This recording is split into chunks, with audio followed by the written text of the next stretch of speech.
in the Hebrew.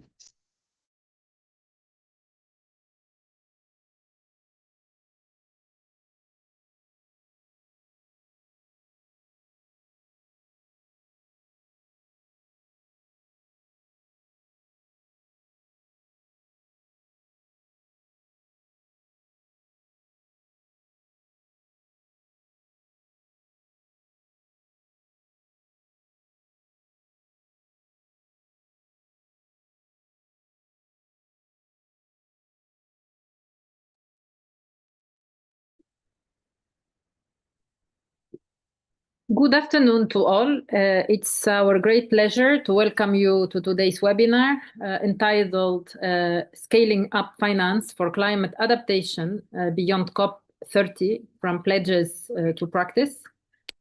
As we gather today under the umbrella of the Mediterranean Pavilion, in which the Euro-Mediterranean Economists Association is partner of, and this pavilion is coordinated by the Union for the Mediterranean, today in Belém. This time it's very pivotal for climate adaptation within this COP. Just to recall, the global adaptation finance gap is huge. It is now exceeding some 200 billion annually. A stark reminder that while awareness is growing, of course, from mitigation to adaptation, action is not keeping pace with the magnitude of the challenge the planet is facing. Adaptation is no longer a distant concern.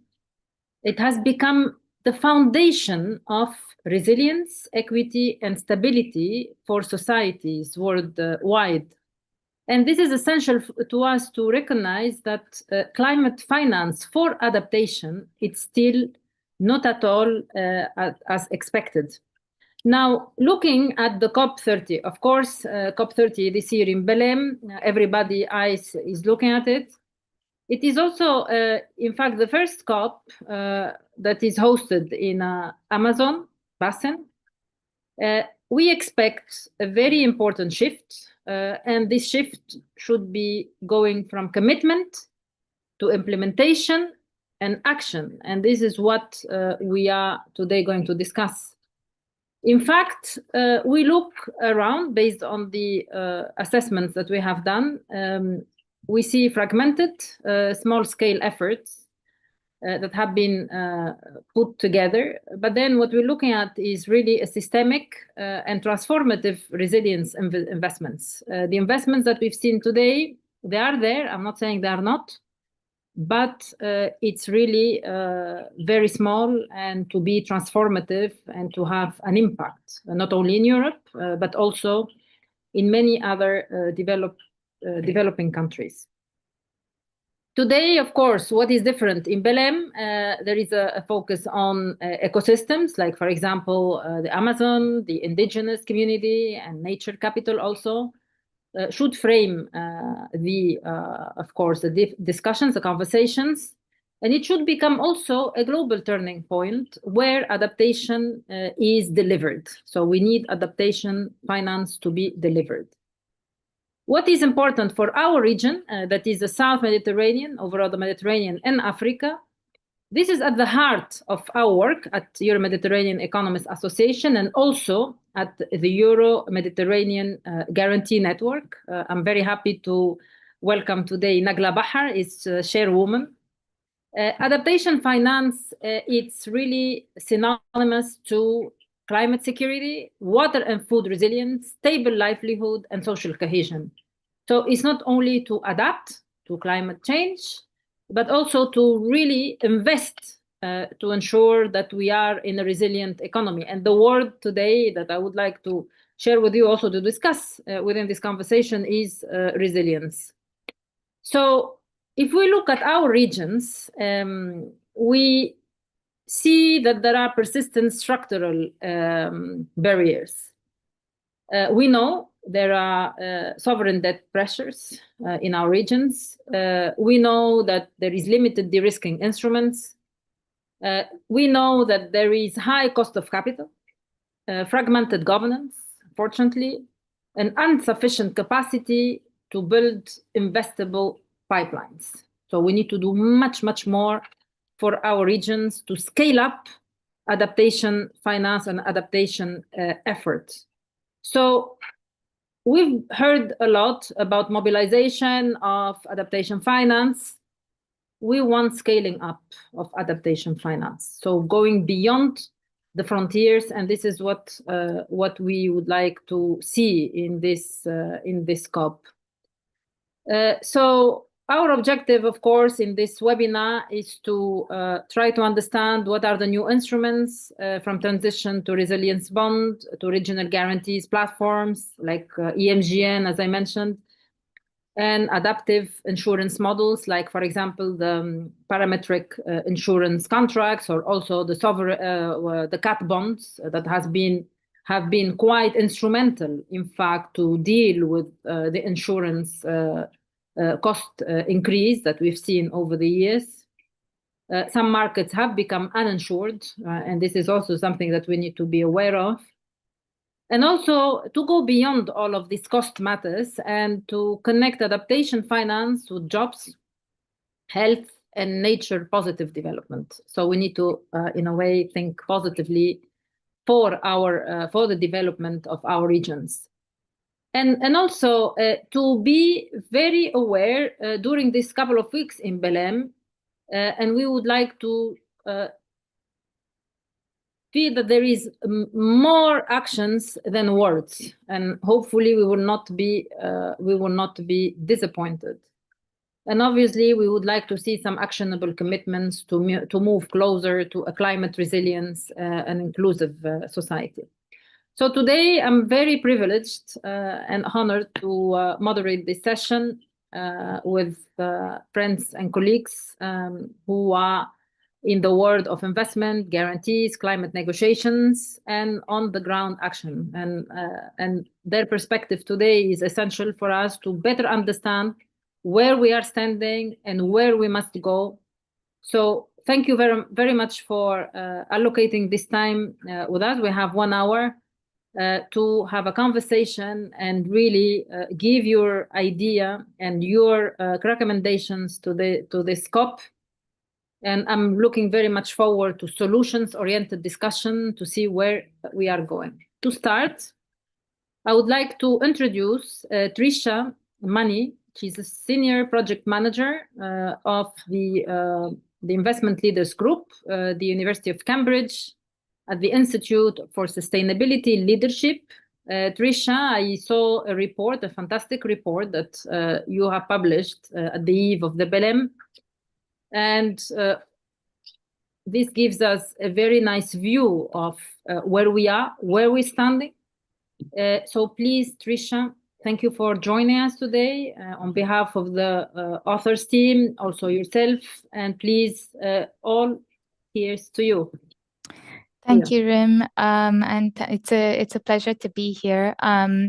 So I work with the University of Cambridge within the Center for Sustainable Finance, and we do a lot of research and work with different types of financial institutions, looking at some of these questions in depth, into adaptation and resilience, into social inequalities, in physical climate risks, and how do we help prepare financial institutions to better account for and manage some of these risks. Recently, we've put out a lot of different pieces of work, one on nature. The one that I'll be speaking to today is more on sort of adaptation focused. So looking at how risk perceptions in emerging markets affect the flow of capital. And so this was a paper we also released earlier this year, and that looked at essentially the key question of essentially in adaptation finance, public finance alone is not sufficient. And so there is a need to mobilize private capital towards these spaces. And one of the biggest challenges is in bringing private finance to emerging markets is a question around risk. And so how do we reduce the gap between the perceived risks in emerging markets and the actual risks that exist on the ground? And so this was a study that we did where we brought together a lot of different types of financial institutions, credit rating agencies, development banks, to understand where is this mismatch. Often the assumptions of risks in emerging markets really hinder the flow of capital and into these regions. So where are the gaps, and how do we contrast that with actual evidence from the ground? So what are actual market trends that we're seeing, default rates that are much lower than expected, and how do we kind of bring that information to private financial institutions to begin redirecting capital towards regions that need it the most? And so in that context, a few key takeaways that came out of this piece of work. The first is, in terms of adaptation finance, or finance to emerging markets more specifically, the gap between real and perceived risks is very, very clear. The risk perceptions are often higher than reality in these regions. And there are cases where investments can be both resilient and commercially viable as well. Often we hear the challenge around adaptation finance, or finance through sort of blended finance structures, as with challenges around currency complexity and liquidity risks. And so what we found was also there's different types of financial innovation structures that can mitigate some of these currency and structural risks. So instruments such as guarantees that you've mentioned, currency hedging, credit enhancements, these are all sort of tools that address some of these structural questions that can then redirect capital. Even to the question of the lack of a pipeline or fragmented deals in terms of sort of adaptation-focused solutions in emerging markets. We are seeing an increasing number of sort of aggregation platforms, so project aggregation platforms that pull together sort of smaller scale deals into kind of a large pipeline of projects that then can receive bigger amounts of finance. There's also, what we're seeing is an increasing trend of data availability as well. So increasing granularity of data can help build sort of this market confidence in order to begin mobilizing private capital into the regions that need it the most. And finally, in terms of some of the biggest challenges that we've also seen in mobilizing capital towards adaptation is the lack of clarity around different stakeholders and the roles and expectations around what each stakeholder can do and where they need to participate. And so also there's a need to kind of match mandates within the ecosystem and ensure that we are creating those sort of collaborative platforms where different types of stakeholders are understand where they need to play as well. And so these kind of a few high level takeaways of where action is needed the most, and kind of what are the challenges, and how can we start changing risk perceptions within this space as well. But I'll pause there in case there's any questions. Thank you very much, Srisha, for this overview. And I just want to also mention that your report is public, so we can have accessible. If you please can share the link to it, that would be great. And then we will also disseminate it for information. Also, you mentioned that there are solutions, there are aggregation platforms. And then, of course, from my hat, the first thing I would ask, are those platforms licensed to do so? What are the effects eventually on financial stability? Do they have? Aren't we eventually building the new bubble on adaptation and mitigation for climate finance? Shouldn't we do it more on a, I would say, a careful perspective? How did you tackle this in your report? And what were your recommendations? Yes, so I think at least to start with, the reason we kind of chose this space in terms of adaptation finance, but also the emerging market perspective, is that they're very much inherently linked. So that emerging markets are the regions that need the most amount of adaptation finance. But often the challenge that we hear from sort of private institutional investors is that either they're too risky, or the sort of project deal sizes are too small to kind of be able to take on these larger amounts of capital. And so what we did was kind of look for these sort of project aggregation platforms, and we've cited a few as examples within the research as well, which try to address some of these challenges. So they pool a lot of currency risks. They bring together different types of smaller projects and into a pipeline of bankable opportunities, essentially to provide a starting point for different types of sort of mainstream institutional investors to come in and be able to still participate within the sort of adaptation finance landscape, recognizing that there are a lot of challenges around mandates as well. But I think there's still a lot of a lot more work that needs to be done, and I think the urgency of the situation obviously makes it necessary to start at least small with sort of these pooling platforms, which can help de-risk solutions, but also bring in larger amounts of capital sources. And so that's kind of the space that we've focused our research on as well. Thank you, Trisha. My second question to you, of course, those aggregation platforms presume a multi-stakeholder approach. Mm-hmm. Now, my second question is, multi-stakeholder approach also requires a trust between the stakeholders. Yeah.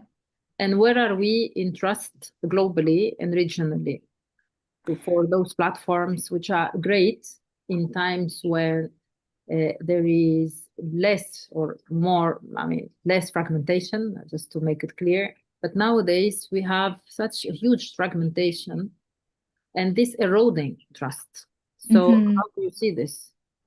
No, this is very true. And sort of the context within which we started this research was very much in a space where we see the sort of climate finance, development finance space rapidly changing. So we have declining aid, we have sort of geopolitical fragmentation, we have challenges in sort of the multilateralism framework and movement towards more geo-economic, sort of localized collaborations as well. And so there is this sort of lack of trust in a broader system or a broader coordinated system as well.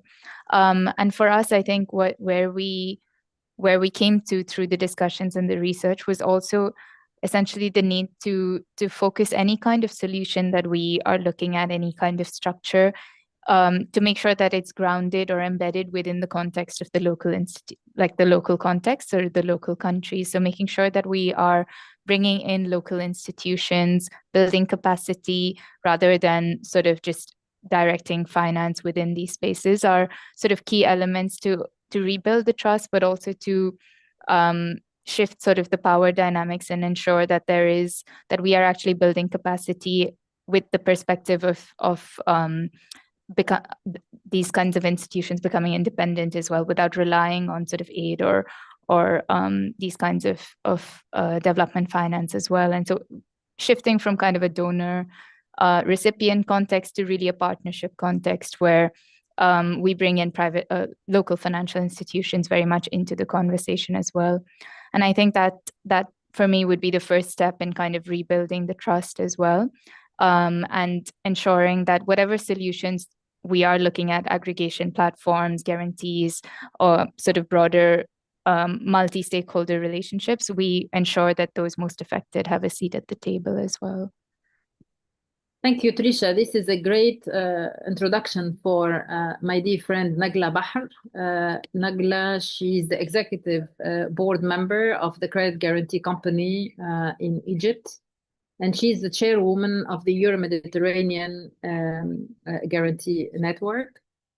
Nagla has been working on the domain of guarantees for years, and she has contributed so much on the development of guarantee schemes in Egypt and elsewhere. So Nagla, to you, the role of guarantees.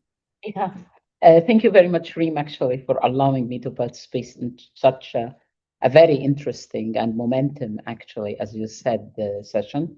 And all the best to the COP30, inshallah. You know, we hope so. I'm very pleased to share this session with, we are all women, you know, and I love it. Yeah, so we have all this, what it takes from enthusiasm and what we want to share. Yeah, actually, you're absolutely right. I think actually Trisha paved the way, because you already highlighted all the restrictions or kind of impediments towards real investment into the adaptation. And you highlighted yourself, the issue of the risk, the issue that it is affecting the flow of capital and the insufficient finance. Add to this, that the need of different financial innovation tools that need to work within this, and the investors actually resistance, taking into consideration the characteristics of the emerging markets from a bit of too risky, small size, and all of this. And actually, this is seriously paving the way for the guarantee, because this is why the guarantee is on board, is to overcome all or most of these challenges that you've just highlighted. And the most important point, if you look even at our region, the region of the Mediterranean, we will see that the challenges that the region is facing when it comes to the adaptation at the environmental level and then the financial, we are actually categorized as a hotspot or something like this, considering that this area is witnessing serious increase, in all the warming by 20% or something like this. And in addition, actually, we are facing lots of water shortage and the others. So there are lots of observations and facts on ground classifying this area, as I said, a climate hotspot. And when we come to the finance, we look at the finance, as you highlighted, Tricia, and particularly at the global finance, this area is not only received, it receives not more than 6.6% from the total global climate finance investment. And most of it is going to mitigation, by the way, and not adaptation. Adaptation is just a very, very small fraction out of this 6.6. And when we look to the real need of this finance, the national, official national adaptation plans of different countries in this region, I'll take four, for example, like Egypt, Morocco, Tunisia, and Jordan, they total $71 billion at least, to apply this needed adaptation during this coming period. And we're not receiving more than 1.6 billion, which is nothing from what is coming on. And take into consideration the characteristics of the region with the geopolitical issues, and actually, if we talk about high level of debts and all of the economic status, we are definitely in what is classified a very, very fragile and very serious position vis-a-vis the needed finance. So, and that's why actually, and that's what can take us, and as you mentioned, this shifting from donor to partnership. I love this because, firstly, if we were rely on the local finance only, these economies are facing lots of challenges at the level of securing the needed finance. So having this partnership concept, I think actually that's what's needed, because everything else, every country, every economy should present a kind of serious intervention or partnering with the IFIs or the development financial institutions. If we look at this actually, and we look at the role of the guarantee, that it will allow overcoming a couple of serious impediments to the finance. Number one, this cash issue, because when you involve the guarantee, it's not necessarily that you have to present cash upfront, because cash could be somewhere on the back. And this is actually what most of the IFIs now started to use, guarantee for a guarantee instead actually of providing direct cash to the direct country or whatever that they would like to support, because you don't need to involve cash upfront. You need to involve cash when there is a risk occurred. Because what's guarantee? Guarantee is a de-risking tool, and it's a de-risking tool for small size. So here actually we can tick the box for the small size. It's actually a de-risking tool for the investors and banks, allowing the banks actually to add even to their profitability by applying the guarantee due to some application of Basel II, which will maximize their profitability by not accumulating the needed provision against the guaranteed part. So you are encouraging the financial institution of the local countries so you can tick another, again, that box. Again, you have the guarantee scheme, the guarantee mechanism actually has the ability to leverage. So for each dollar, you can reach up to 20 or 30 or whatever it is. It depends on the risk associated and the appetite actually of the involved party, which could be the IFI or the government involved. So you maximize the utilization of your available resources. So here actually you overcome the area of the limited resources.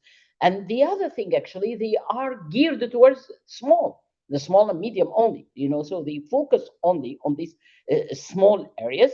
In addition, actually, they provide certain advantages to policymaker or IFIs or DFIs when they can crowd in private finance for climate adaptation through their intervention for covering the risk and supporting the SME and all these areas that we talked about. So in brief, you can use and utilize this tool adapted to serve even further needs.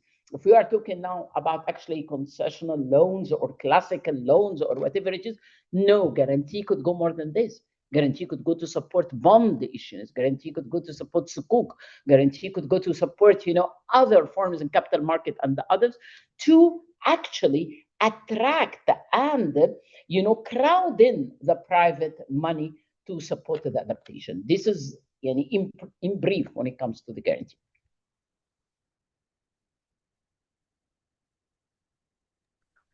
Thank you, Nagla, for providing this view on the guarantees and of course the whole idea of developing the guarantee system in our region, also in Africa, is to scale up the use of guarantees also for climate finance, for green transition.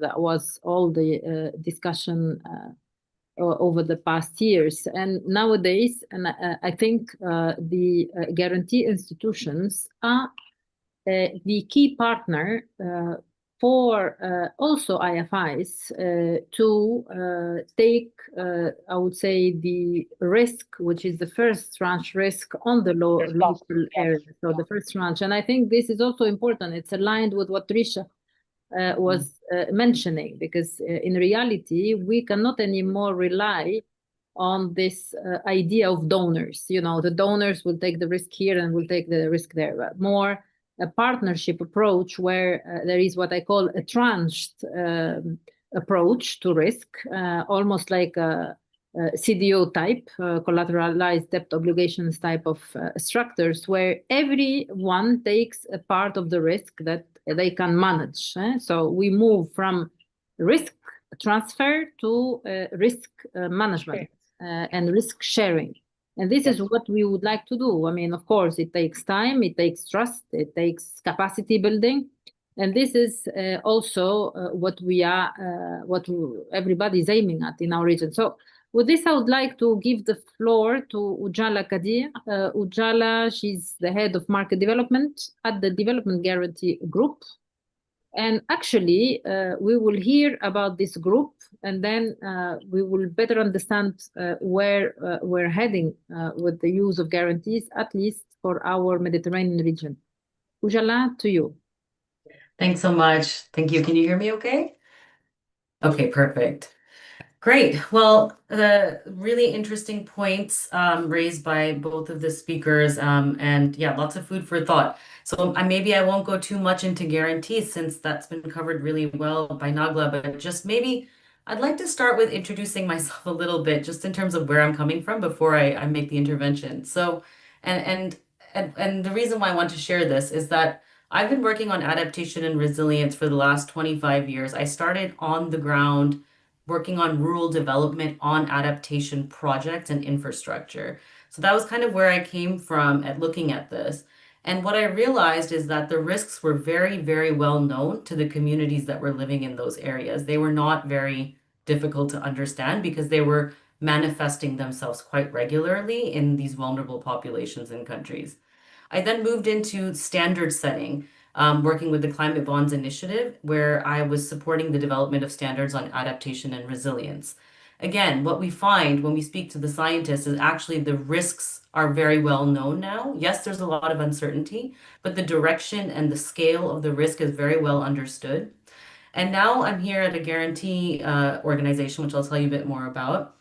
And again, the risks are very clear to businesses and to investors that climate risk is manifesting itself in productivity losses, job losses, and profitability. So I think what we've learned over the last 10 to 15 decades is okay, we're doing pretty good on quantifying and understanding risk, but now what? Now what do we do about this? How do we move from that risk to turning these into investment opportunities? Because really, there is no shortage of investment capital in the world. We have more than $200 trillion managed by institutional investors, yet only 0.1% actually reaches emerging markets. And that's tiny. So if we were even to go from 0.1 to 1% of that, that would make a huge difference. And as the other speakers have said, and as you have said as well, that concessional finance public budgets are just far too stretched to be able to cover this. So that's where guarantees come in because capital moves when risk-adjusted returns actually make sense. So in many emerging markets, as Trisha pointed out, the perceived risk and the actual risk are very different. And there are many projects that are actually quite viable, but they remain below investment grade. Not because the fundamentals of the project are not investable, but because there's limited data, there's structural biases and rating methodologies, and there's lack of precedent. And I think that's what I really want to focus on these 2 points in my intervention is one is creating a track record, using transactions to build belief, because I think data and information and models, we have a lot. We need to keep working on that front, but we need to start now applying this data, this information, these standards, these frameworks. We need application and track record to build the confidence because I don't think that information is going to build the confidence. It's seeing is believing that's going to build the confidence. So that's where green guarantee companies are really focused. We're a asset management and advisory company focused on providing guarantee solutions. And what we're really trying to do in the market, because there are, as mentioned, many guarantee solutions, what we're trying to do is bring institutional capital into EMDEs. And we're doing this by providing commercial guarantees to demonstrate that this is a commercial product that can draw in and attract institutional institutional investors. And just to kind of come back, because I think Nagla covered the guarantee space very, very well. Thank you so much for saving me that. So maybe what I'll focus on is the pipeline issue, because that's what my role here at GGC and at DGG is. The problem that we're seeing is the same problem that investors see with deploying funds is the same problem guarantors see with deploying guarantees, which is a thin pipeline. And I want to share a number with you that I kind of found. I don't know if there's enough research to really reference it to one specific study, but there's around $30 billion per year over the last decade that has been spent on technical assistance and capacity building. Now, think about the reports that we're reading at COP. So like the Baku to Belém report, one of the major findings of that report is that there's no pipeline or that there's limited pipeline. And we all in this space know that this is a major barrier, but it begs the question, we're spending so much money in technical assistance and capacity building. Why is this not resulting in a more robust pipeline? So that's kind of the area where we think that where if we can bring technical assistance that is attached to guarantees, that is attached to investment vehicles, that we can actually demonstrate what project preparation can look like and how we do it well. And I think we need to really kind of treat a transaction as a living laboratory. So instead of, I think a lot of people call them case studies, I like to think of them as living labs. Because what we want to do is not just say, here's a case study and done and dusted. It's here's a case study. How do we do the next one better? What did we learn? And every single transaction is a step towards faster, better, quicker transaction processes, standardization, templates, bringing in all these tools so we can really scale this market, go from the single transaction to a pipeline of transactions. And I'll make maybe one last point before I hand back. And that's really just on the suitability of guarantees to the adaptation space. Again, coming from an adaptation background, even from an engineering perspective, I'm actually a civil engineer. Adaptation often lacks the traditional revenue models or business models that we see in, let's say, renewables or mitigation projects. But that doesn't mean that there are not adaptation projects that actually have very viable financial models behind them. And that's what I think is really important for us to recognize, that adaptation isn't one small type of thing like a flood wall. It's actually everything in our economy has some element of adaptation required. So there are opportunities in sectors like supply chain resilience, like cold chain and cold storage in agriculture. These are investable assets, these are investable opportunities, and they reduce climate risk. So while there are some adaptation projects that require concessional funding, they require concessional guarantees, they require public budgets, there are other opportunities that are actually ripe for investment, and are solid investments. And that's where guarantees can really build that confidence in those adaptation business models. So I'll stop there. Thank you. Thank you, Ujala, for providing this overview. One question I would ask, how do you see the role of regional guarantee for adaptation? For example, if we focus on the Mediterranean region, or for example, a couple of countries where you have collaboration with local guarantee schemes that are happy to eventually share risk in that space. How do you see your role, and how this would be a way eventually to share the risk and also to scale it up? Then we have, like Trisha mentioning, an aggregator. Okay, what does it mean, an aggregator? The aggregator could be a platform that everybody enters, with the same stake, or there is an institution behind who is doing the aggregation. So this could be also another model, which eventually more centralized. But then at the same time, leverage on the institutional capital, because I don't know who mentioned institutional capital. This institutional capital means that because of the move from donor philosophy to partnership philosophy, one could develop what I call the institutional capital. What it means that institutions, they trust each other, because since we are in a world of mistrust currently, particularly in finance, this could be also a way to create value beyond the financial value. So how do you see this? Absolutely, I couldn't agree more. I think that one of the biggest barriers in moving from pipeline to transaction is a market failure to collaborate and bring the different elements and actors and stakeholders together that take a project from an NDC or a NAP or a plan and bring it to a financial close and to actual capital mobilization. So in terms of the role of regional guarantees, local guarantors, and I think we as GGC and DGG with we have multiple guarantors, we see an opportunity to complement. Each of the different guarantors have different mandates, different risk appetites, different sort of strengths. Some are doing local currency, some are doing foreign currency, hard currency, some are doing, working on like higher rated issuers.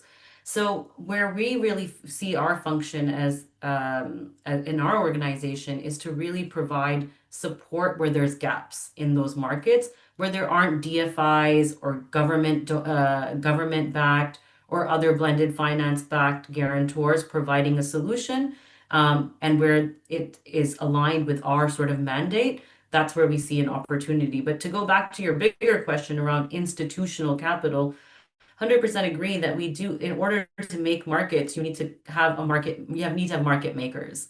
And so I think that's where we really need institutions that can take the lead to bring the different de-risking solutions and the different, it's almost like I think a layering approach. We need an approach of layering different types of capital, concessional, semi-concessional, we need grants, concessional, private sector capital, and we need to basically look at the entire capital stack and look at all the different opportunities to bring in those different investments.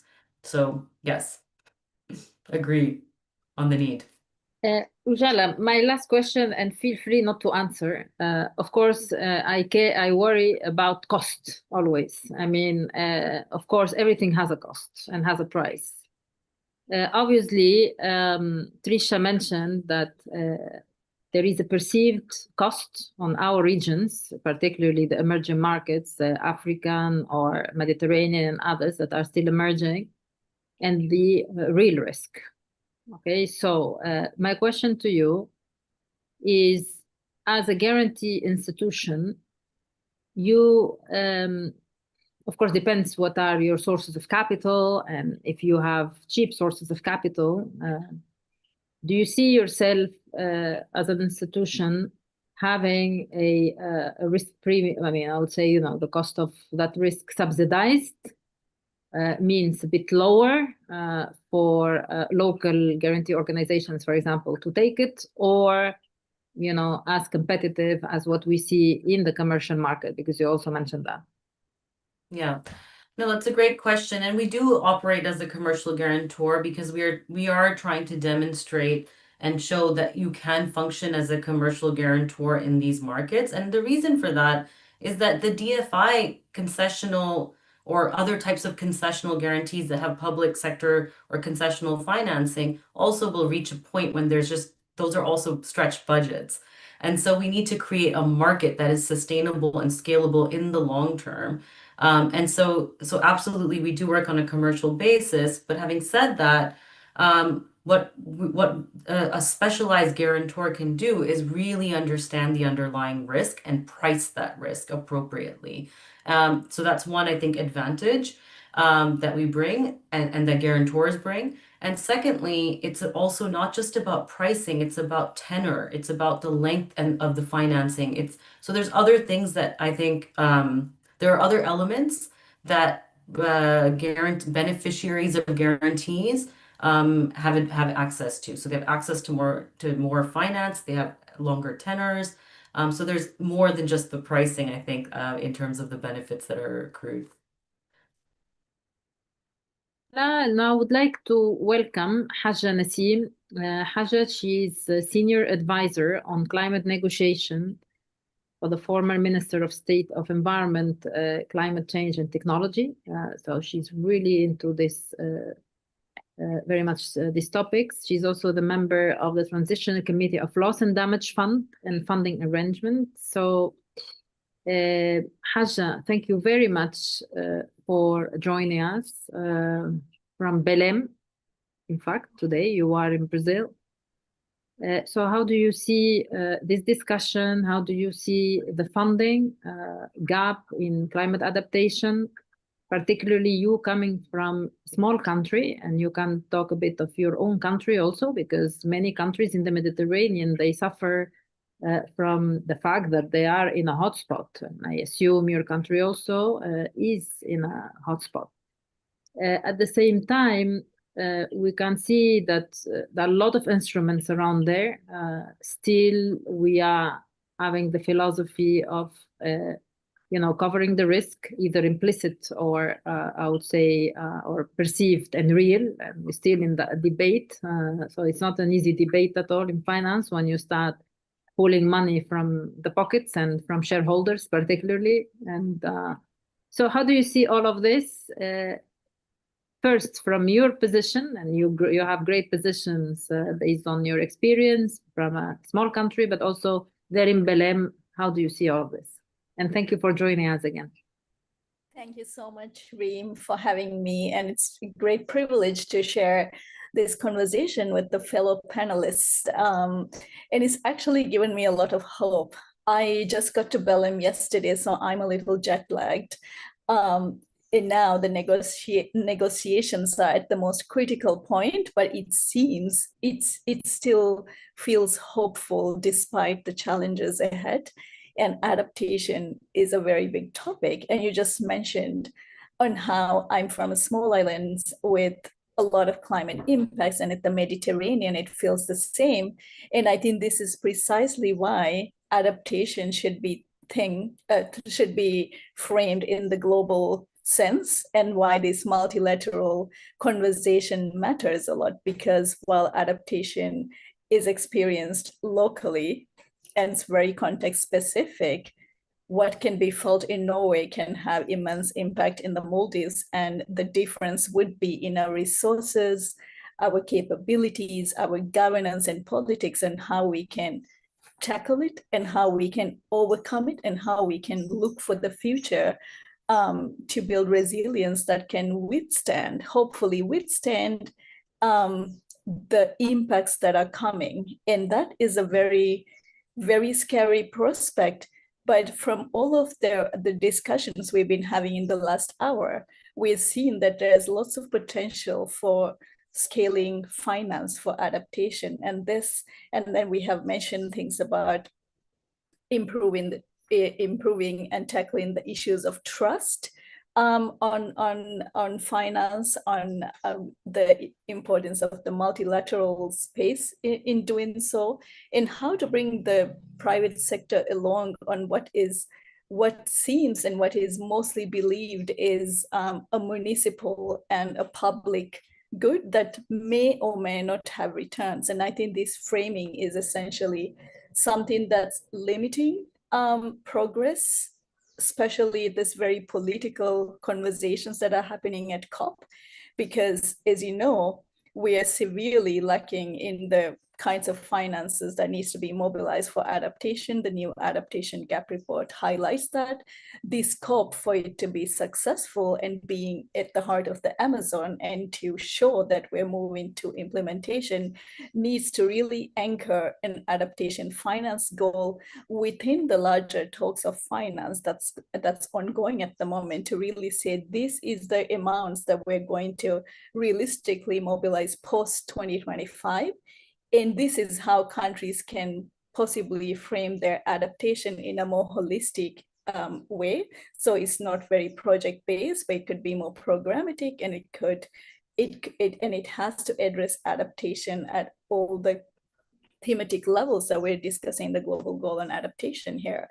So for all these reasons, this topic remains very relevant, but how to get there?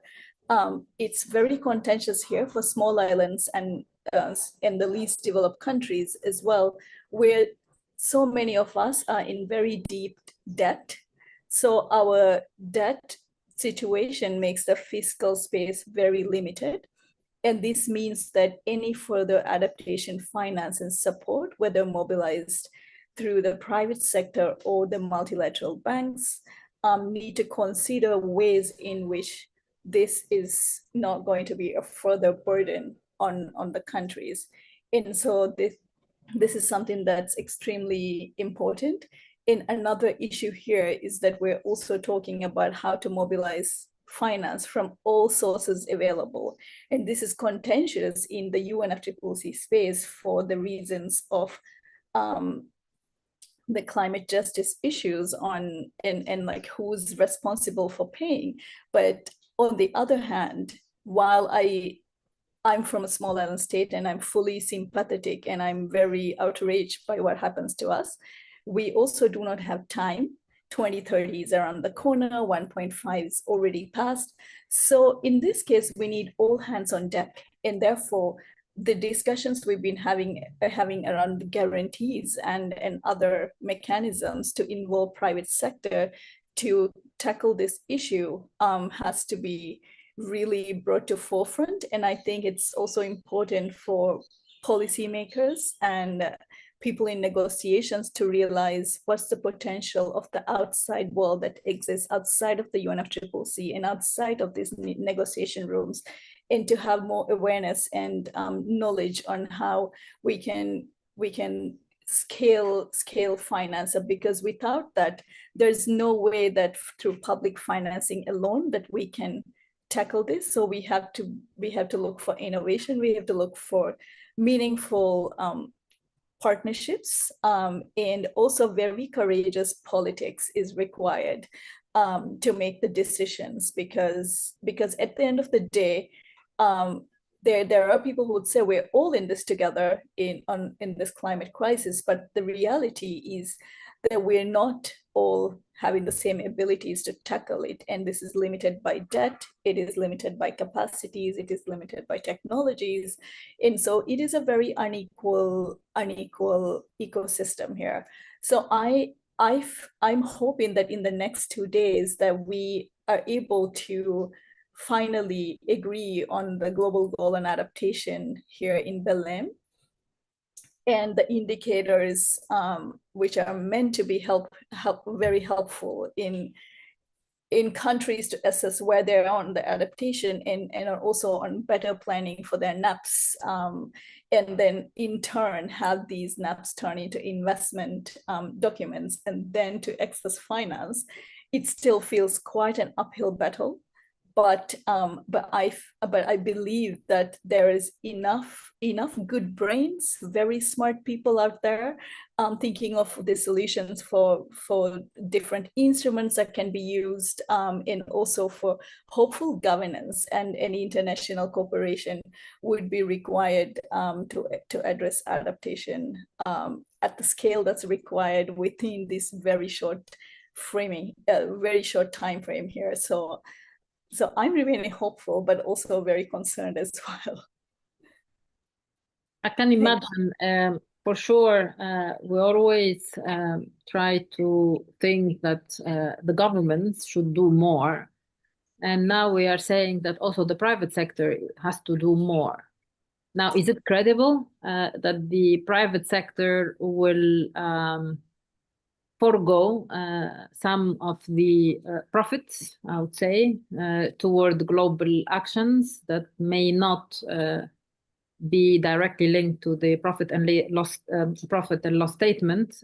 I don't see it, but of course, eventually they will have to do one way or another way. So my question to you, what is the other way to give incentives to the private sector to contribute to this global adaptation effort? Thank you. And this is a really good question.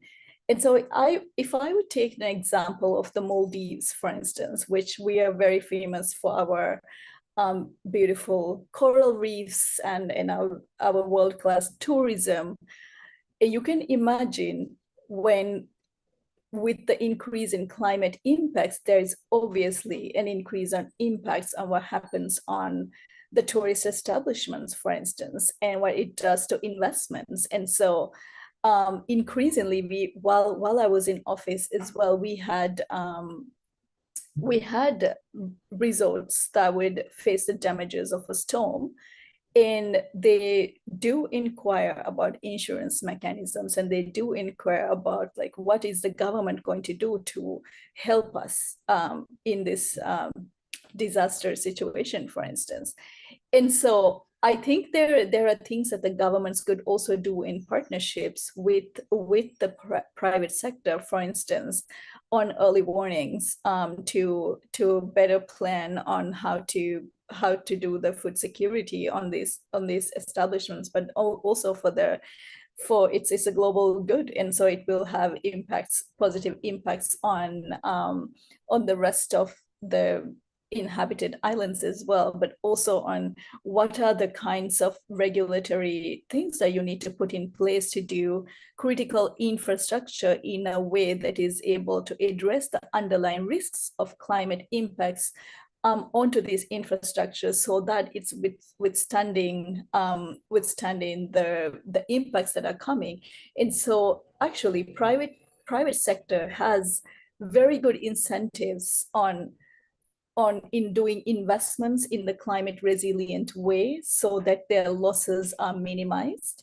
And so I guess it's the way of framing, like instead of the profit and loss sense, maybe we could talk about how much dollars is going to be saved by every dollar you invest in adaptation, for instance, and make the business case of why doing smarter climate resilient business and infrastructure and systems in place is going to help. And on the other hand, government should have the incentives and policies, the regulatory frameworks to ensure that these things happen. So for instance, in the Maldives too, we do a green tax from tourists.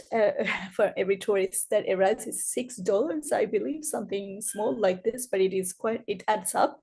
And then you invest this back into the water security system. So you invest this back in infrastructure. So, and waste management. These are things that are very important for the island. So ensure that there is a way that you work together then I think that we also need to find a really good communication strategies in how to talk with the private sector, how to talk with the public, how to talk with all the stakeholders, because it's a lot of jargon at the end of the day, and maybe people are not understanding each other, and try to find how to frame the collective benefit that will come out of doing investments in such a sense, and putting climate at the heart of development, climate at the heart of these infrastructure. Because for instance, for our economy, we depend entirely on fishing and tourism, and when the coral reefs go, we go.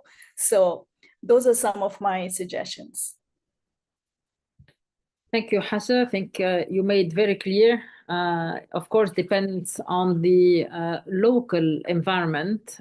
All those incentive systems should be thought very carefully at the national and local levels, not to also undermine the stability and the security of the system.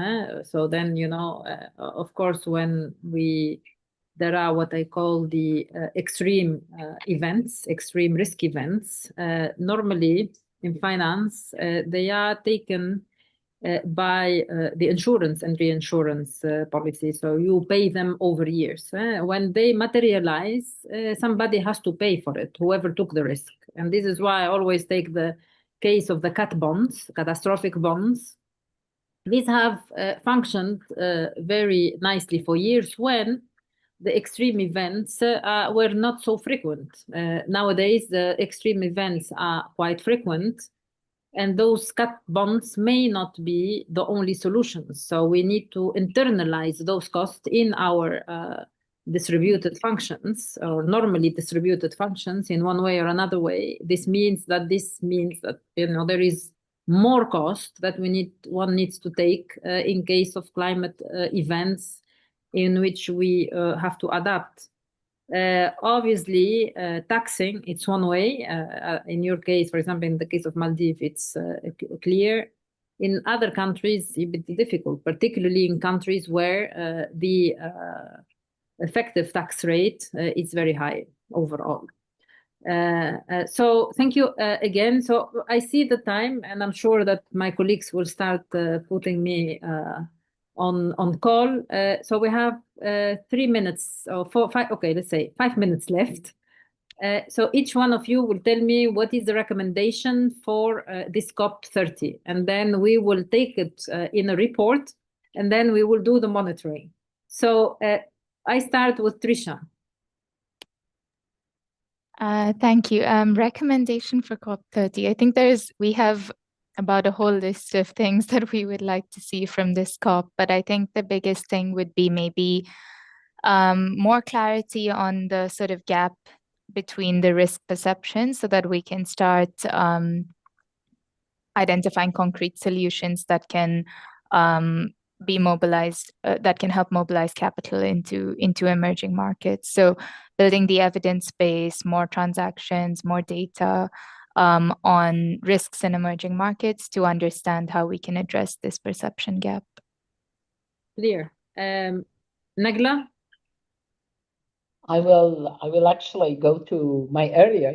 That's the consideration of the guarantee of cost, and in a way that it could be further adapted in a new way to serve all the different needs of the market. And definitely, you highlighted the area of the regional. I'm for it, because through regional approaches, you can tackle, or you can make this transition from like fragmented pilot projects into a bigger scale. projects where you can utilize, kind of cross-country risk reporting, utilize the AI, to help where there is a serious investment over there, but you can do it at a regional level to allow for utilizing the data, to calculating the risk, to developing the program. So I think actually consideration of guarantee as is and the future guarantee when it is adapted to these dynamic needs of the adaptation and the climate adaptation and the others. Thank you, Nagla. This is noted. Ujala.